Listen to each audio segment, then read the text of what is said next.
Today, I want to provide an update on the actions we're taking to support the safe reopening of America's schools. Parents around the world who have had their children home for the last few months have a greater appreciation for the fact that teachers are essential workers, that they're essential to our children's future.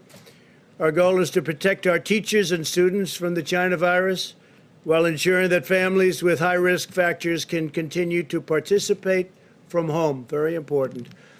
The American Academy of Pediatrics has released guidance recommending that schools reopen.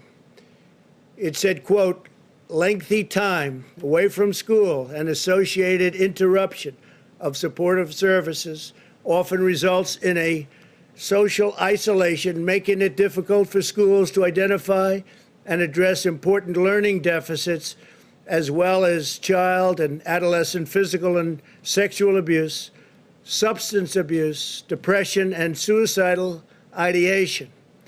This, in turn, places children and adolescents at considerable risk of morbidity and, of some cases, mortality. Beyond the educational impact and social impact of school closures, there's been a substantial impact on food security and physical activity for children and for families. So that's very important. And there's a highway, it goes both ways. The National Education Association recently stated, despite the momentous efforts of educators during the pandemic, online learning has never been an effective replacement for in-person learning and support. Being at the school, being on the campus is very, very important. One study estimates that due to school closures last spring, the average student will begin this school year roughly 35% behind in reading compared to the typical year, and more than 50% behind in math. That's a big statement. According to McKinsey & Company, learning loss will probably be greatest among low-income Black and Hispanic students. They're the ones that are hit the hardest. We don't want that happening. 30 million American students rely on schools for free and reduced meals. Over 70% of the students who receive mental health services do so through their schools.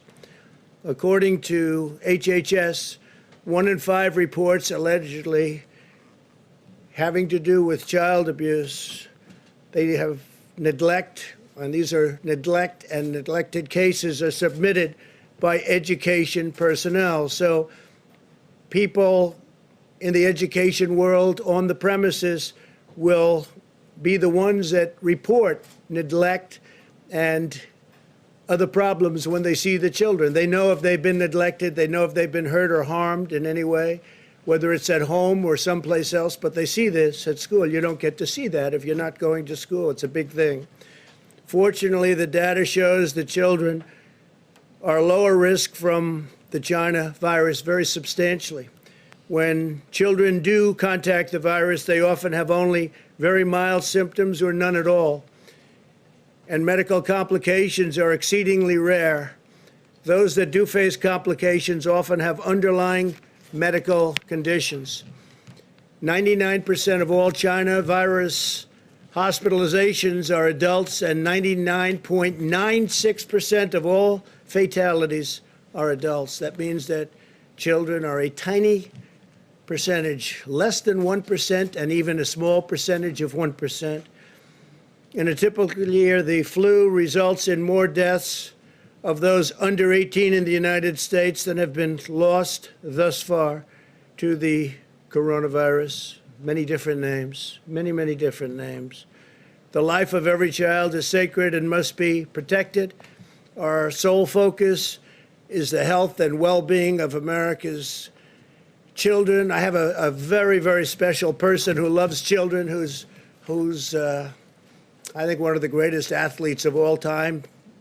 A lot of people say the greatest pitcher of all time, known as a relief pitcher, could have been whatever he wanted. Some people, he is the greatest reliever of all time by far, substantially more saves than anybody else. In fact, he got the Presidential Medal of Freedom recently.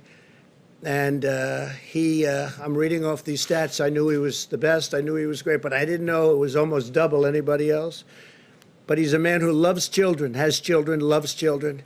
works hard with children. We're going to go outside and be with some little leaguers.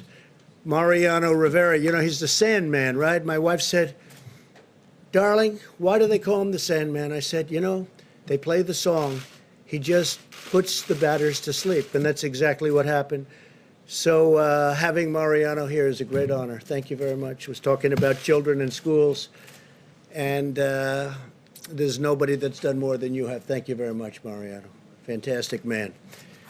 Given these considerations, we believe many school districts can now reopen safely, provided they implement mitigation measures and health protocols to protect families, protect teachers, and to protect students. And we do have to protect the teachers and the families also. We have to remember that all families should be empowered to make the decision that is right for their own circumstance.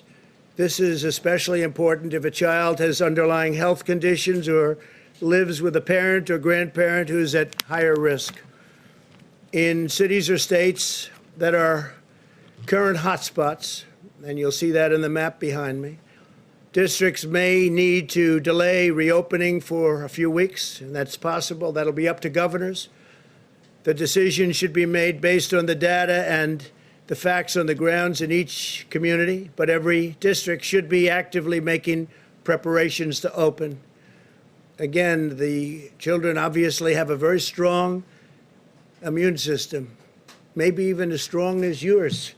They seem to be able to fight it off and not have a problem. So it's pretty amazing, actually. Great, great credit. Our strategy to safely reopen schools mirrors our approach nationwide as we race toward the completion of a vaccine and therapeutics. The responsible path is to shelter those at highest risk while allowing those at lower risk, much lower in the case of young children, to resume work at school, and as long as everyone practices vigilant hygiene and social distancing. We want that. A permanent shutdown was never the strategy, which would ultimately lead to greater mortality and irreversible harms. We don't want to do that. At the same time, we have to get our economy going. We had tremendous numbers issued yesterday. Housing prices, pricing of housing up 21%. It's the highest in history. It's the highest number in history. Real estate housing went up 21%. Today, the CDC will provide additional guidance for how schools can reopen safely. I hope that local leaders put the full health and well-being of their students first and make the right decision for children, parents, teachers, and not make political decisions. This isn't about politics. It's about something very, very important. This is not about politics. I even think it's bad politics if you do the wrong decision, very bad politics. We're asking Congress to provide $105 billion to schools as part of the next coronavirus relief bill. This funding will support mitigation measures such as smaller class sizes, more teachers and teacher aides, repurposing spaces to practice social distancing, and crucially, mask wearing. This money is in addition to the $30 billion we secured for schools and universities earlier this year. That money we have, some is distributed and some is not distributed. If schools do not reopen, the funding should go to parents to send their child to public, private, charter, religious, or home school of their choice. The key word being choice. If the school is closed, the money should follow the student, so the parents and families are in control of their own decisions. So we'd like the money to go to the parents of the student. This way they can make the decision that's best for them. We cannot indefinitely stop 50 million American children from going to school, harming their mental, physical, and emotional development. Reopening our schools is also critical to ensuring that parents can go to work and provide for their families. The Council of Economic Advisors estimates that 5.6 million parents will be unable to return to work if schools do not reopen this year. It's a tremendous problem. It's a tremendous problem. Schools have to open safely, but they have to open. More than a dozen European countries, as well as South Korea, Taiwan, and many others, have already reopened schools, and cases have not risen. We can achieve the same goal if we unite together, follow the best medical practices, and apply common sense.